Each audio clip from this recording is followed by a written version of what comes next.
കോട്ടയം തിരുവാതുക്കൽ ഇരട്ടക്കൊലപാതക കേസിൽ പ്രതി അമിത് ഒറാങ് പിടിയിൽ. പ്രതി കുറ്റം സമ്മതിച്ചു. തൃശൂർ മാളയിലെ കോഴി ഫാമിൽ സഹോദരനൊപ്പമാണ് അമിത് കഴിഞ്ഞിരുന്നത്. കൊല്ലപ്പെട്ട വിജയകുമാറിന്റെ ഫോണുമായി കടന്ന പ്രതി ഇടയ്ക്ക് ഫോൺ ഓൺ ചെയ്തതാണ് വഴിത്തിരിവായത്. രാത്രി മുഴുവൻ പ്രതിയെ ട്രാക്ക് ചെയ്ത പോലീസ് ഒടുവിൽ മാളയിലെ കോഴി ഫാമിന്റെ കെട്ടിടത്തിൽ നിന്നും ഇയാളെ പിടികൂടുകയായിരുന്നു. പ്രതി അമിത്തിന് പുറമെ 3 പേർ കൂടി കരുതൽ തടങ്കലിലെന്നും കോട്ടയം SP ഷാഫുൽ ഹമീദ് പറഞ്ഞു. പ്രതിയുടെ സഹോദരനും മറ്റ് 2 സ്ത്രീകളുമാണ് കരുതൽ തടങ്കലിലുള്ളത്. വിജയകുമാറിന്റെ മകന്റെ മരണത്തിൽ പ്രതിക്ക് പങ്കില്ലെന്നും SP വ്യക്തമാക്കുന്നു. പ്രതി അറസ്റ്റിലായിട്ടുണ്ട്. ആദ്യമേ തന്നെ കേരള പോലീസിൽ വിശ്വസിച്ച് എല്ലാവർക്കും നന്ദി രേഖപ്പെടുത്തുന്നു. നമുക്ക് രാത്രിയോട് കൂടിയിട്ടാണ് ആദ്യമായിട്ട് ലൊക്കേഷൻ കിട്ടിയത്. പിന്നീട് ഇന്റർനെറ്റ് ഉൾപ്പെടെയുള്ള അയാള് ഇന്റർനെറ്റ് ഉൾപ്പെടെ യൂസ് ചെയ്തതിന്റെ അടിസ്ഥാനത്തിൽ നമുക്ക് ടെക്നിക്കലായിട്ടുള്ള ഡേറ്റ കിട്ടി. രാത്രിയോടുകൂടി തന്നെ ഇയാള് മാള പോലീസ് സ്റ്റേഷൻ പരിധിയിലുള്ള മേലടൂർ എന്ന് പറയുന്ന സ്ഥലത്തുള്ളതായിട്ട് നമുക്ക് ഇൻഫർമേഷൻ കിട്ടിയിരുന്നു. അതിന്റെ അടിസ്ഥാനത്തിൽ നമ്മുടെ ടീം ഇവിടെ നിന്ന് രാത്രി തന്നെ പുറപ്പെട്ടിരുന്നു. രാവിലെ ഒരു 8 മണിയോട് കൂടിയിട്ട് നമുക്ക് കൃത്യമായിട്ടുള്ള ലൊക്കേഷൻ കിട്ടി. നമ്മളവിടെ ചെന്ന് പ്രതിയെ കീഴ്പ്പെടുത്തുകയായിരുന്നു. നേരത്തെ വിജയകുമാർ കൊടുത്ത കേസിൽ ഇയാൾ അകത്തു പോയിരുന്നു. അപ്പോൾ ഈ 5.5 മാസത്തോളം റിമാൻഡിൽ കഴിഞ്ഞതിൻ്റെയും പിന്നീട് ഇയാളുടെ കുടുംബം വൈഫ് എന്തോ ഇട്ടേച്ചു പോവോ അങ്ങനെ എന്തോ ഇഷ്യൂസൊക്കെ ഉണ്ടായി. അപ്പോൾ അതിൻ്റെ പ്രതികാരം എന്നോണം ആയിരിക്കാം ഇത്തരം ക്രൂരമായ കൊലപാതകം ചെയ്തതെന്നാണ് നമ്മുടെ അസംഷൻ. ആളെ നമ്മൾ കൂടുതൽ ചോദ്യം ചെയ്തു വരുന്നുണ്ട്. മകന്റെ മരണവുമായിട്ട് ഇതിന് യാതൊരുവിധ ബന്ധവും ഇല്ല എന്നുള്ളതാണ് നമ്മുടെ 100% വിശ്വാസം. അങ്ങനെയാണ്. പ്രതിയുടെ അറസ്റ്റ് വിവരങ്ങൾ CBIയും തേടി. തിരുവനന്തപുരം യൂണിറ്റിലെ CBI ഉദ്യോഗസ്ഥർ കോട്ടയം DYSP ഓഫീസിലെത്തി. കൊല്ലപ്പെട്ട വിജയകുമാറിന്റെ മകൻ ഗൗതമിന്റെ മരണം അന്വേഷിക്കുന്ന സംഘമാണ് കോട്ടയത്തെത്തിയത്. ഇന്നലെ ഇവർ വീട്ടിലും പരിശോധന നടത്തിയിരുന്നു. ശ്രീജിത്ത് ചേരുന്നു കോട്ടയത്ത് നിന്ന് വിവരങ്ങളുമായി. ശ്രീജിത്ത്, ഈ അമിത്തിനെ കൂടാതെ മറ്റ് 2 പേർ കൂടി പോലീസിന്റെ കരുതൽ തടങ്കലിലുണ്ട്. അതായത് ഈ കൊലപാതകത്തിൽ ഈ 3 പേർക്കും പങ്കുണ്ടെന്ന് പോലീസ് സംശയിക്കുന്നുണ്ടോ, അതോ ഇയാൾ ഈ അമിത് തനിച്ച് നടത്തിയ ക്രൂരകൃത്യം എന്ന് തന്നെയാണോ പോലീസിന്റെ അനുമാനം?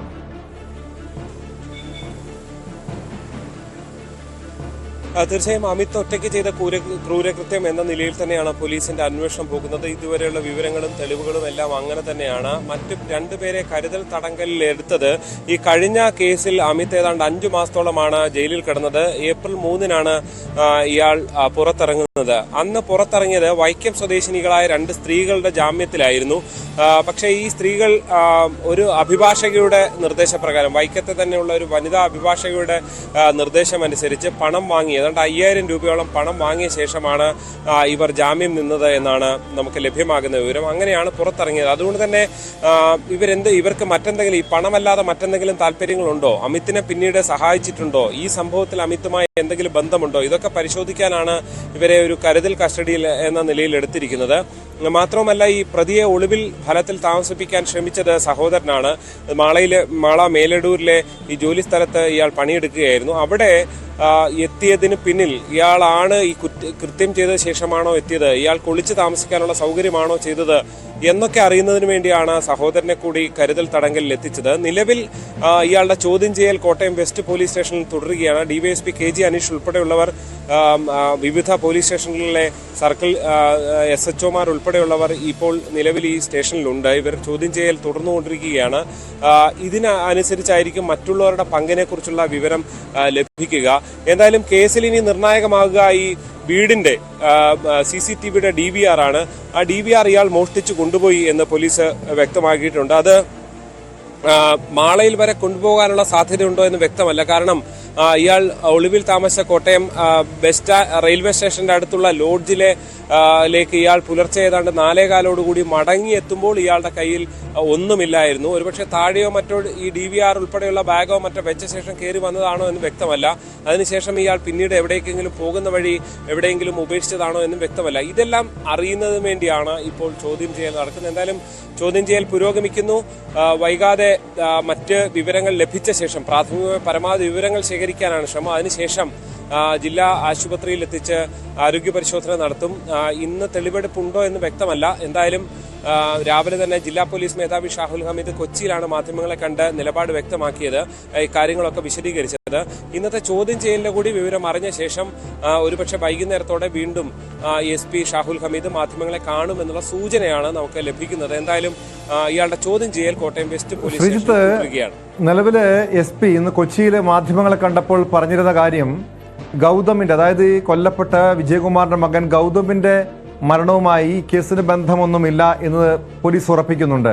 അതായത് മുൻ വൈരാഗ്യത്തിന്റെ അടിസ്ഥാനത്തിൽ നടത്തിയ ഇരട്ട കൊലപാതകം എന്ന് തന്നെയാണോ പോലീസ് കരുതുന്നത്? അതിനപ്പുറം ഒരു കവർച്ചയ്ക്കിടെ നടത്തിയ കൊലപാതകം, അത്തരം സാധ്യതകൾ പോലീസ് പരിശോധിക്കുന്നുണ്ട്. കാരണം ഇവിടെ മൊബൈൽ ഫോൺ മാത്രമാണ് നഷ്ടപ്പെട്ടിട്ടുള്ളത്, മറ്റൊന്നും വീട്ടിൽ നിന്നും നഷ്ടപ്പെട്ടിട്ടില്ല എന്ന് തന്നെയാണ് പോലീസിന്റെ അന്വേഷണത്തിലും മനസ്സിലാക്കാൻ കഴിഞ്ഞത്.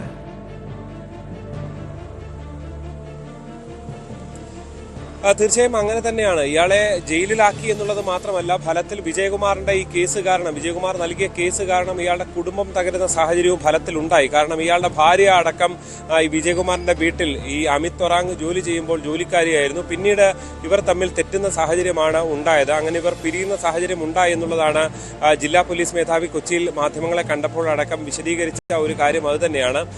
എന്തായാലും അതാണ് പ്രധാനപ്പെട്ട പ്രതികാരമായി മാറുന്നത്. ഒന്ന്, ഭാര്യ നഷ്ടപ്പെടുന്നു, രണ്ട്, ഈ തന്നെ ജയിലിലാക്കുന്നു. ഇങ്ങനെയൊക്കെയുള്ള പ്രതികാരമാണ്. അതിനപ്പുറത്തേക്ക് 7 വർഷം മുൻപ് നടന്ന 2017 മെയ്യിൽ നടന്ന മകന്റെ കൊലപാതകവുമായി അമിത്തിന് യാതൊരു ബന്ധവുമില്ല എന്ന് തന്നെയാണ് പോലീസിന്റെ കണ്ടെത്തൽ. ആ കേസുമായി ബന്ധപ്പെട്ട് CBI അന്വേഷണത്തിന് ഹൈക്കോടതി ഉത്തരവിട്ടിട്ടുണ്ട്. പക്ഷേ ആ കേസിൽ പോലീസ് നൽകുന്ന വിവരമനുസരിച്ച് അയാൾക്ക് പലവിധ ആരോഗ്യ പ്രശ്നങ്ങളും ഉണ്ടായിരുന്നു. അയാൾ ആത്മഹത്യ ചെയ്തത് തന്നെയാണ് എന്നുള്ളതാണ് പോലീസിന്റെ റിപ്പോർട്ട്. പ്രധാനമായും ഇയാൾ ആത്മഹത്യ ചെയ്യാൻ ഉപയോഗിച്ച, ആദ്യം ശരീരത്തിൽ മുറിവുണ്ടാക്കാൻ ഉപയോഗിച്ച കത്തിയൊക്കെ ഇയാൾ തന്നെ വാങ്ങിയതാണ് എന്നുള്ള കണ്ടെത്തൽ അന്നത്തെ അന്വേഷണത്തിൽ ഉണ്ടായിരുന്നു എന്നുള്ളതാണ് പോലീസ് പറയുന്നത്. മാത്രമല്ല, ട്രെയിൻ ഇടിച്ചു മരിച്ചു എന്ന നില തന്നെയാണ് പോലീസിനെ സംബന്ധിച്ചുള്ളത്. പക്ഷേ CBI ഇക്കാര്യത്തിൽ അന്വേഷണം നടക്കുന്നു. അതുകൊണ്ട് തന്നെയാണ് വിജയകുമാറിന്റെ ഭാര്യയുടെ മരണം വന്നതിന് പിന്നാലെ CBI സംഘം, തിരുവനന്തപുരത്ത് നിന്ന് DYSP ഉൾപ്പെടുന്ന സംഘം കോട്ടയത്ത് തന്നെ തമ്പടിച്ചിരിക്കുന്നത്. ഇന്നലെ വീട്ടിൽ പരിശോധന നടത്തി. ഇന്ന് ഈ അറസ്റ്റിന് ശേഷം DYSP ഓഫീസിലും ഒപ്പം തന്നെ കോട്ടയം വെസ്റ്റ് പോലീസ് സ്റ്റേഷനിലും എത്തി അവർ വിവരങ്ങൾ ആരായുകയും കൂടുതൽ വിവരങ്ങൾ ശേഖരിക്കുകയും ഒക്കെ ചെയ്തിട്ടുണ്ട്. CBI സംബന്ധിച്ച് ഒരു വലിയ വെല്ലുവിളി ഈ കേസിൽ, ഗൗതമിന്റെ കേസ് CBIക്ക് വിട്ടെങ്കിൽ പോലും വലിയ വെല്ലുവിളിയായി നിൽക്കുന്നത് ഇനി ഇതിലൊരു മൊഴി നൽകാൻ പരാതിക്കാരൻ പിതാവ് വിജയകുമാറും മാതാവ് മീരയും ഒക്കെ ആയിരുന്നു. ആ രണ്ടുപേരും ഇന്നില്ല എന്നുള്ളത് CBI സംബന്ധിച്ച് ഈ അന്വേഷണം മുന്നോട്ട് കൊണ്ടുപോകുന്നതിലടക്കം വലിയൊരു പ്രതിസന്ധിയായി നിൽക്കുന്നുണ്ട്. പക്ഷേ എന്നിരുന്നാൽ തന്നെയും ഈ വെസ്റ്റ് പോലീസ് സ്റ്റേഷനിലെ ഉദ്യോഗസ്ഥർ, പല പോലീസ് സ്റ്റേഷനുകളായിട്ട് അന്ന് കേസ് അന്വേഷിച്ച ഉദ്യോഗസ്ഥർ ഇപ്പോഴും ഉണ്ട്. അവരിൽ നിന്നൊക്കെ വിവരങ്ങൾ ശേഖരിച്ചുകൊണ്ട് പരമാവധി ഗൗതമിന്റെ കേസിൽ എന്താണ് സംഭവിച്ചത് എന്ന് തിരക്കാനുള്ള, അന്വേഷിച്ച് കണ്ടെത്താനുള്ള റിപ്പോർട്ട് തയ്യാറാക്കാനുള്ള ഒരുക്കത്തിലാണ് CBI സംഘമുള്ളത്. ടോം, ശ്രീജിത്ത്, എന്തായാലും CBI ഗൗതമിന്റെ മരണവുമായി ബന്ധപ്പെട്ട കേസ് അന്വേഷിക്കുന്നുണ്ട്. പ്രത്യേകിച്ച് ഹൈക്കോടതി വിധി ഉത്തരവിന്റെ പശ്ചാത്തലത്തിൽ ഈ ഒരു കേസുമായി ബന്ധപ്പെട്ട്, ഈ ഇരട്ടക്കൊലപാതകവുമായി അതിന് ബന്ധമില്ല എന്ന് പോലീസ് ഉറപ്പിക്കുമ്പോഴും മറ്റൊരു സംശയമുള്ളത്, ഈ 2017, അതായത് ഗൗതമിന്റെ മരണം നടക്കുന്ന 7 വർഷം മുൻപ്, അന്ന് ഈ അമിത് ഇവരുടെ വീട്ടിലുണ്ടായിരുന്നു. വീട്ടിൽ ജോലിക്ക് നിന്ന വ്യക്തിയാണോ, അതോ ഈ മകൻ മരിച്ച ശേഷമാണോ ഇയാൾ ജോലിക്കായി ഈ കോട്ടയത്തെ ഇവരുടെ വീട്ടിലേക്ക് എത്തുന്നത്?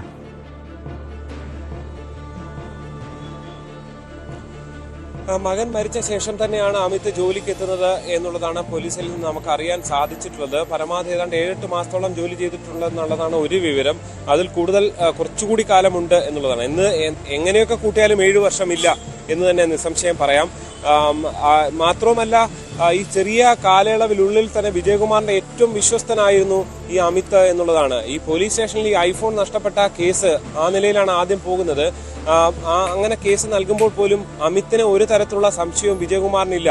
പോലീസ് വീടിന്റെ CCTV എല്ലാം പരിശോധിച്ച് ഇയാൾ എടുക്കുന്ന ക്ലിപ്പ് കണ്ട ശേഷമാണ്, ഈ CCTVയുടെ ദൃശ്യം കണ്ട ശേഷമാണ് വിജയകുമാറിന് അമിത് ഇങ്ങനെ ചെയ്തു എന്നുള്ളത് വളരെ ഞെട്ടലോടെ വിശ്വസിക്കേണ്ടി വരുന്ന ഒരു സാഹചര്യം ഉണ്ടായത്. അതാണ് ആ സംഭവത്തിലെ ഒരു കാര്യം. പിന്നീടാണ് ഇതൊരു പരസ്പരമുള്ള ഒരു വലിയ പ്രതികാരത്തിന്റെ വേദിയായി. പരസ്പരം എന്ന് പറയാൻ കഴിയില്ല, വിജയകുമാർ അയാളുടെ നിയമ നടപടിയുമായി മുന്നോട്ട് പോയി എന്ന് മാത്രം. പക്ഷെ അമിത്തിന് ഇതൊരു വലിയ പ്രതികാരമായി മാറുന്നു. ഈ തവണ ഈ ഏപ്രിൽ 3-ന് ഈ തിരിച്ചു വന്ന ശേഷവും, ജയിലിൽ നിന്നിറങ്ങിയ ശേഷവും അമിത് ആ വീട് മതിൽ ചാടി കടന്നുകൊണ്ട് ചില ബഹളങ്ങളൊക്കെ ഉണ്ടാക്കിയിരുന്നു. പക്ഷെ അക്കാര്യത്തിൽ വിജയകുമാർ ഒരു പരാതിയും നൽകിയിട്ടില്ല എന്നുള്ളതാണ് ജില്ലാ പോലീസ് മേധാവി ഇന്നലെ മാധ്യമങ്ങളെ കണ്ടപ്പോൾ വ്യക്തമാക്കിയത്. എന്തായാലും ഒരു കാര്യം ഉറപ്പാണ്, നിലവിൽ ഉള്ള പോലീസ് അന്വേഷണം വിശ്വസിച്ചാൽ, പോലീസിന്റെ രേഖകളും തെളിവുകളും ഒക്കെ വിശ്വസിച്ചാൽ അമിത്തിന് പഴയ സംഭവവുമായി ഒരു ബന്ധവുമില്ല എന്ന് തന്നെയാണ്. പക്ഷേ CBI അവരുടേതായ നിലയിൽ അന്വേഷിക്കുന്നുണ്ട്. പക്ഷേ ഇത്രയധികം 7 വർഷം കഴിഞ്ഞൊരു കേസാണ് അന്വേഷിക്കുന്നത്. അതിനപ്പുറത്തേക്ക് പരാതിക്കാരില്ല. പരാതിക്കാർ അവരുടെ ജീവൻ നഷ്ടപ്പെടുന്ന സാഹചര്യം ഉണ്ടാകുന്നു. പിന്നെ തെളിവുകൾ ഈ പോലീസിൽ നിന്ന് തന്നെ ശേഖരിക്കേണ്ട സാഹചര്യം ഉണ്ടാകുന്നു. ഇതെല്ലാം കനത്ത വെല്ലുവിളി തന്നെയാണ്. അതുകൊണ്ട് തന്നെ ഈ ഗൗതമിന്റെ കേസ് ഇനി എങ്ങനെ മുന്നോട്ട് പോകുമെന്ന വളരെ വലിയ ചോദ്യവും അവിടെ അവശേഷിക്കുകയാണ്. ടോം.